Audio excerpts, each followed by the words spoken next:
Charme et grâce, peuple de Dieu. Seigneur, je te rends grâce et je te bénis. Et je te dis merci pour le souffle de vie que tu me donnes. Viens et prends le contrôle de cet instant et que la gloire et l'adoration te reviennent dans le précieux nom de Jésus. Amen. Aujourd'hui, le Seigneur nous dit, gardez-vous de vous tourner vers d'autres dieux. Oui, le Seigneur nous dit de nous garder, de nous tourner vers d'autres dieux. On a vu dans l'histoire des rois d'Israël qu'il y avait des rois puissants, des rois qui s'arrangeaient à ce que pas seulement eux soient sauvés, mais aussi que le peuple dont ils avaient la responsabilité soit aussi sauvé. On a pris l'exemple du roi David, on a pris l'exemple du roi Ézéchias et d'autres rois. Bien-aimé, je prie pour toi qui est dans une nation où on ne parle pas de Dieu et qui a connaissance de la vérité de l'évangile, que tu ne te tournes pas vers des dieux étrangers, que tu restes toujours accroché à ce Seigneur Jésus-là, celui-là même qui est mort sur la croix du Calvaire pour nous, afin que nous ayons la vie éternelle. Dans le livre de, dans le livre de 2 Rois chapitre 21,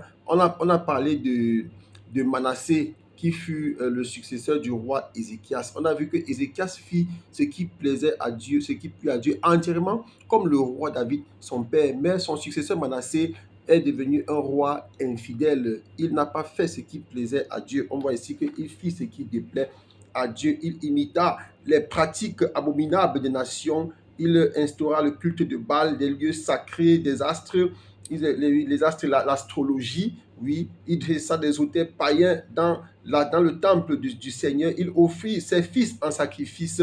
Il encouragea les pratiques de la magie, oui.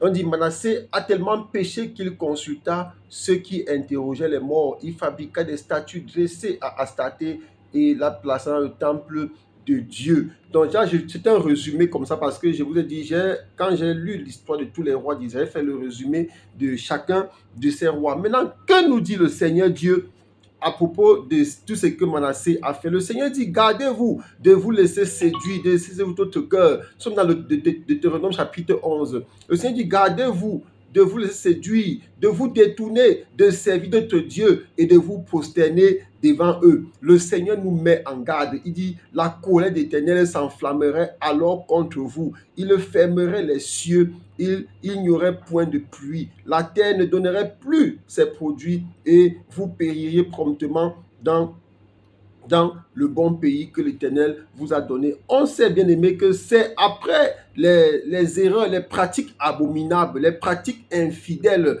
de Manassé que le Seigneur avait véritablement décidé que le peuple de Juda sera déporté en captivité. Et ce n'est pas une bonne chose, bien aimé. Beaucoup de nations souffrent aujourd'hui. Pourquoi? À cause de leurs agissements. Le peuple agit à l'encontre de la volonté de Dieu. Les dirigeants n'encouragent pas le peuple à chercher Dieu. Et quand bien même ils construisent des églises, ce sont des églises entièrement financées et construites par le monde maléfique.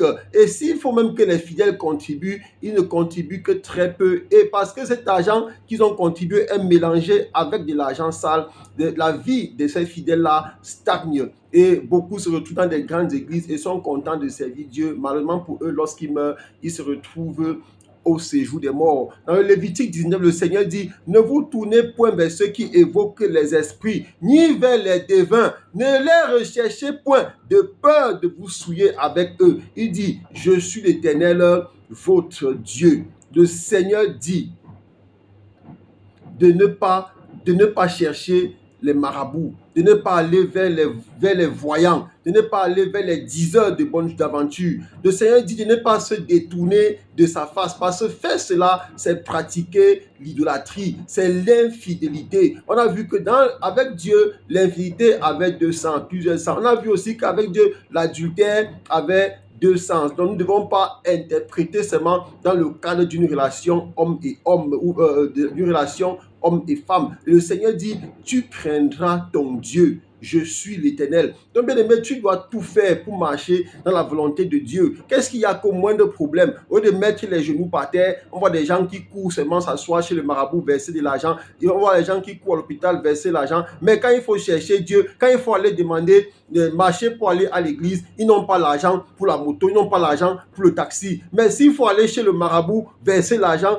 tout l'argent va sortir. Qu'est-ce qu'il y a, bien-aimé? Arrêtons ce genre de pratiques. Nous devons marcher avec Dieu. Éviter de marcher, si nous sommes des dirigeants, de faire comme ce roi Manassé qui conduit le peuple à captivité. Ce peuple qui fit ce qui était abominable devant Dieu. Nous devons tout faire pour marcher dans la volonté de Dieu, afin que nous ayons par le moment venu, nous aussi, à la vie éternelle. C'est parce que tu acceptes le Seigneur Jésus et que tu continues à vivre, que tu penses que tout va bien, que tu es sauvé. Non, bien-aimé, tu dois marcher dans la volonté de Dieu. Beaucoup croient que comme ils ont accepté Jésus et ils vivent dans le péché, ils seront sauvés. Non, c'est une erreur. Celui qui te prêche ce genre d'évangile-là, c'est un évangile qui est faux. Comme l'apôtre Paul avait dit, qu'il soit anathème. Donc je prie pour toi, bien-aimé, toi qui m'écoutes aujourd'hui, que tu restes dans la volonté de Dieu.